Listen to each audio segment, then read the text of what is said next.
NASA की एक female साइंसदान और उसका एक साथी एक स्पेसक्राफ्ट बोइंग में बैठकर इंटरनेशनल स्पेस स्टेशन में जाते हैं ताकि वो बोइंग स्पेसक्राफ्ट को टेस्ट करके ये जान सकें कि बोइंग स्पेसक्राफ्ट की परफॉर्मेंस कैसी है। स्पेस में जाकर उनको इंटरनेशनल स्पेस स्टेशन में 10 दिन रहना थे और 10 दिनों के बाद इसी स्पेसक्राफ्ट से वापस जमीन पर आना था। लेकिन जाते वक्त उस स्पेसक्राफ्ट में एक प्रॉब्लम आ गई जिसकी वजह से ये दोनों साइंसदान स्पेस में फंस गए और इन दोनों को स्पेस में फंसे हुए 60 दिनों से ज्यादा टाइम हो चुका है। क्या इतने दिन स्पेस में रहने की वजह से इन दोनों साइंसदानों की हड्डियां गलने लग गई हैं? आखिर वहां इन दोनों के साथ क्या हो रहा है, आज इसी के बारे में बात करेंगे, तो पूरी वीडियो वॉच कीजिएगा। और आप देख रहे हैं स्पेस वर्ल्ड। पहले साइंसदान स्पेसक्राफ्ट में बैठकर स्पेस में जाते और वहां रिसर्च करके वापस आ जाते, लेकिन अब नासा और इलॉन मस्क की कंपनीज आम इंसानों को स्पेस में ले जाना चाहती है और वहां की सैर करवा के उनको वापस जमीन पर लाएगी। इन दोनों स्पेस कंपनीज में रेस लगी हुई है कि कौन सबसे पहले आम इंसानों को स्पेस में लेकर जाएगा। इसीलिए नासा ने एक स्पेसक्राफ्ट को बनाया था जिसका नाम बोइंग स्टारलाइन है। इसमें बहुत एडवांस टेक्नोलॉजी का इस्तेमाल किया गया है। कहा जा रहा है कि ये स्पेसक्राफ्ट इलॉन मस्क के स्पेसक्राफ्ट से भी ज्यादा एडवांस है। नासा ने इसे टेस्ट करने के लिए पहले इसे खाली स्पेस में भेजा और फिर वो इसे खाली ही वापस जमीन पर लेकर आए। अच्छी तरह टेस्ट करने के बाद उन्होंने 2 इंसानों को इसमें बिठाकर स्पेस में भेजने का फैसला किया। फिर इन दोनों साइंसदानों को स्पेस में भेजने का फैसला किया गया। इन दोनों साइंसदानों की उम्र 60 साल से ज्यादा है, यानी ये दोनों साइंसदान रिटायर्ड एस्ट्रोनॉट हैं। और फिर 5 जून 2024 को स्पेसक्राफ्ट को लॉन्च किया गया और 250 माइल्स का सफर करने के बाद ये स्पेसक्राफ्ट स्पेस में इंटरनेशनल स्पेस स्टेशन के पास पहुंच गया। पहुंचने के दौरान इस स्पेसक्राफ्ट में डॉकिंग में थोड़ी प्रॉब्लम आ गई। असल में जब कोई स्पेसक्राफ्ट या प्लेन जमीन पर लैंड करता है तो उसे लैंडिंग कहते हैं, लेकिन जब कोई स्पेसक्राफ्ट स्पेस में जाकर लैंडिंग करता है तो उसे डॉकिंग बोलते हैं। डॉकिंग में जमीन से कंप्यूटर के जरिए स्पेसक्राफ्ट के थ्रस्ट को कंट्रोल किया जाता है, जिसमें कई थ्रस्टर्स को बंद कर दिया जाता है और कई थ्रस्टर्स को चलाया जाता है और फिर स्पेसक्राफ्ट की स्पीड को कम या ज्यादा किया जाता है। साथ ही इसके डायरेक्शन को भी सेट किया जाता है। जब स्पेसक्राफ्ट डॉकिंग प्रोसेस में था तो कई थ्रस्टर्स को ऑन किया गया, लेकिन वो थ्रस्टर्स चले ही नहीं। जब साइंसदानों ने देखा तो उन्हें पता चला कि स्पेसक्राफ्ट में हीलियम लीक हो रही है, जिसकी वजह से थ्रस्टर्स चले ही नहीं। अब यहाँ सवाल आता है कि इस स्पेसक्राफ्ट में जो साइंसदान बैठे थे क्या वो खुद से इसको ऑपरेट कर सकते थे? मैं आपको बता दूं, स्पेसक्राफ्ट को सिर्फ जमीन से ही ऑपरेट किया जाना था, वो इसको ऑपरेट नहीं कर सकते थे क्योंकि स्पेसक्राफ्ट में बैठे लोगों की मेंटल हेल्थ ऐसी नहीं होती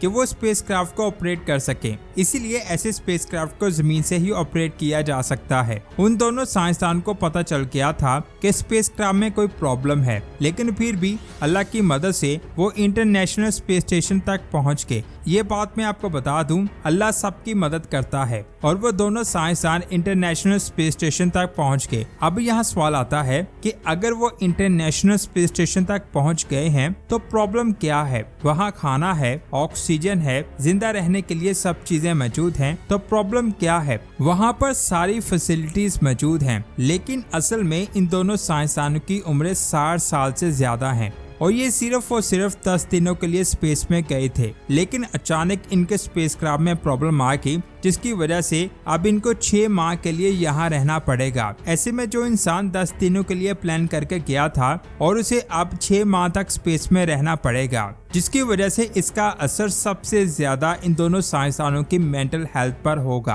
क्योंकि स्पेस में सबसे ज्यादा इफेक्ट इंसान की मेंटल हेल्थ पर होता है। ज्यादातर साइंसदान 3 से 4 माह के लिए ही इंटरनेशनल स्पेस स्टेशन में रहते हैं, उसके बाद वो वापस जमीन पर आ जाते हैं। अगर कोई ज्यादा देर तक स्पेस में रुक जाता है तो उनकी हड्डी में प्रॉब्लम हो जाती है, क्योंकि स्पेस में ग्रेविटी 0 होती है, जिसकी वजह से स्पेस में खड़े होने की, बैठने की और चलने की ताकत 0 हो जाती है। इसी ताकत को बढ़ाने के लिए वहाँ कुछ एक्सरसाइज मशीनें हैं जिनको ऐसे बनाया गया है कि 0 ग्रेविटी में वो बिल्कुल सही काम करती हैं, जिससे साइंसदान वहाँ फिट रहते हैं। इसके अलावा साइंसदानों को वहाँ ऐसा खाना दिया जाता है जिससे उन्हें कैल्शियम मिल सके और हड्डियां मजबूत रहें। इसके अलावा सूरज की रोशनी भी इंसानी जिस्म के लिए बहुत ज्यादा जरूरी होती है, जिससे विटामिन डी की कमी पूरी हो जाती है। इसके अलावा वहाँ कैप्सूल दिए जाते हैं। देखा जाए वहाँ सारी फैसिलिटीज दी जाती हैं जिससे वहाँ रहना आसान हो जाता है।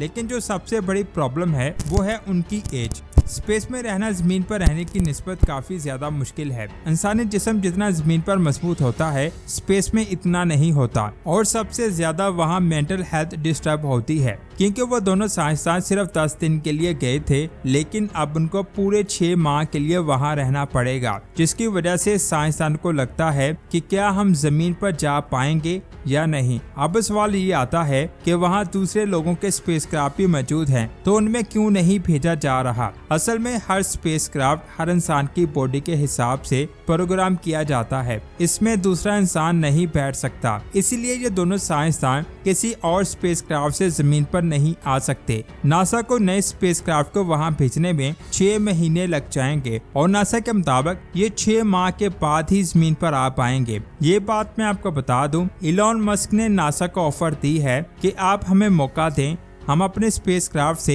इन दोनों को जमीन पर ला सकते हैं। इसके बदले में नासा ने कहा कि अभी ये बात क्लियर नहीं हुई कि वाकई में हीलियम लीक हुई है या नहीं, या फिर कोई और वजह है। अभी ये बात क्लियर नहीं हुई। आगे बात करने से पहले मैं ये बात बता दूं कि हीलियम का काम क्या होता है। हीलियम के इस्तेमाल से साइंसदान ये डिसाइड करते हैं कि कौन सा थ्रस्ट खुलेगा और कौन सा थ्रस्ट बंद होगा। जब जमीन पर साइंसदानों ने स्पेसक्राफ्ट को कमांड दी तो थ्रस्ट जला ही नहीं। नासा के साइंसदानों का कहना है कि या तो कंप्यूटर के सॉफ्टवेयर में कोई मसला है जिसने कमांड ली ही नहीं, या फिर ये हो सकता है कि कंप्यूटर का सॉफ्टवेयर बिल्कुल ठीक है लेकिन हीलियम की लीकेज की वजह से थ्रस्ट ऑन ना हो सका, जिसकी वजह से अभी पता ही नहीं चल पाया कि असल प्रॉब्लम क्या है। नासा का कहना है कि अगर इस स्पेसक्राफ्ट में कोई प्रॉब्लम नहीं है तो हम इसका इस्तेमाल करके साइंसदान को जमीन पर ला सकते हैं। जब तक ये बात क्लियर नहीं हो जाती तब तक हम किसी दूसरे स्पेसक्राफ्ट को वहां भेज नहीं सकते। तब तक नासा उन दोनों की मेंटल हेल्थ को सही रखने की कोशिश कर रहा है,